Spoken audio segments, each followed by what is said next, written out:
topics that I work on quite a bit with my clients is the topic of procrastination. Yes. Shall I lean in? Is that you? Are you a procrastinator? Do you tend to engage in that self-saboteur type of behavior? Most of us have engaged in procrastination at some point or another in our own lives. It's actually a very natural tendency of human beings to do so. But why am I bringing this topic to you today? Well, I bet you didn't think about something in relation to self-sabotage. In particular, why do you not follow through with the things that you're supposed to do? Why do you not go through with the plans that you promised to other people? What is it really that holds you back? There's a lot of tips and techniques out there, many YouTube videos that tell you the 10 top reasons why you self-sabotage, and here's how you stop doing it. And yet people keep doing it.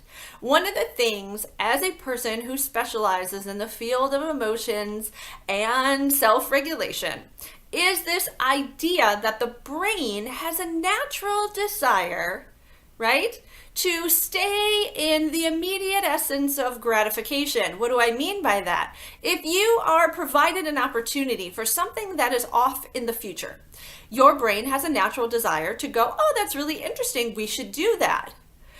And then guess what? As long as it's off in the future, the brain is interested. The minute that the decision making starts to occur and the brain is recognizing that we are back in the here and now, it says, well, that doesn't really serve me well now. What do I get from that now? Not really much. Let's do this instead. And so it actually is a very natural essence of this idea of time that the brain sort of makes for us.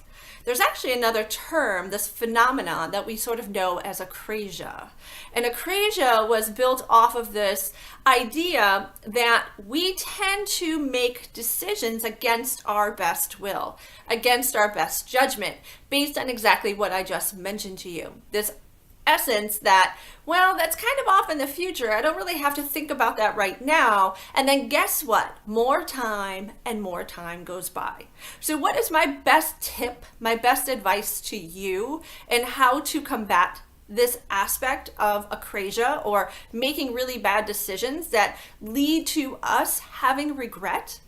Is one, you have to make more accountability plans for yourself. Absolutely. Only you can hold yourself truly accountable. You need to put these accountability measures in place.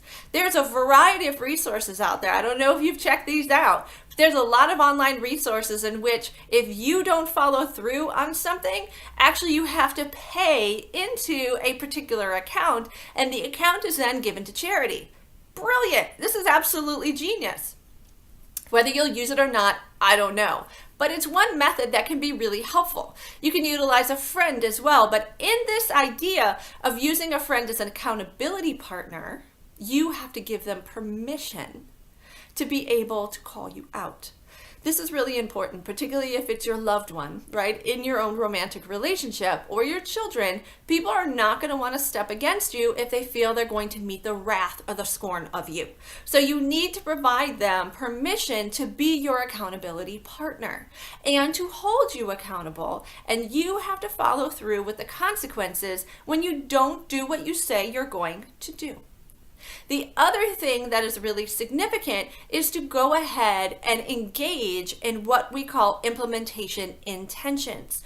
As you know, there are intentions statements galore out there on how to write effective intentions. We need to not only have the content of the intention, but we also have to think about the energy and how we produce our own ability to move toward that intention, which is really important. An implementation intention is a roadmap or a strategy in which provides you exact information on when you're going to get there, how you're going to get there, and what's going to happen once you do. And that's really important.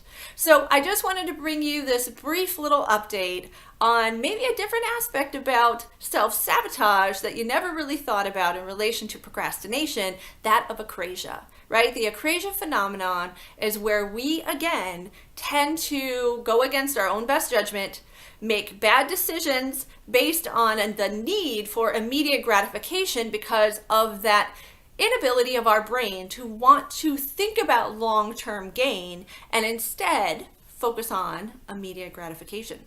The greatest predictor of success, as we know, is the ability to delay gratification.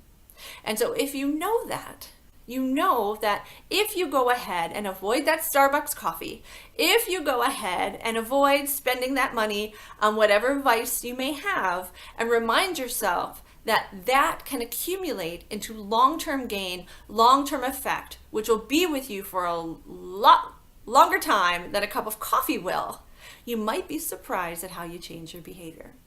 This is Dr. Renee of Transcendent Heart Life Coaching, coming to you again in this amazing aspect we call the inner revolution, from the bottom of my heart until we meet again.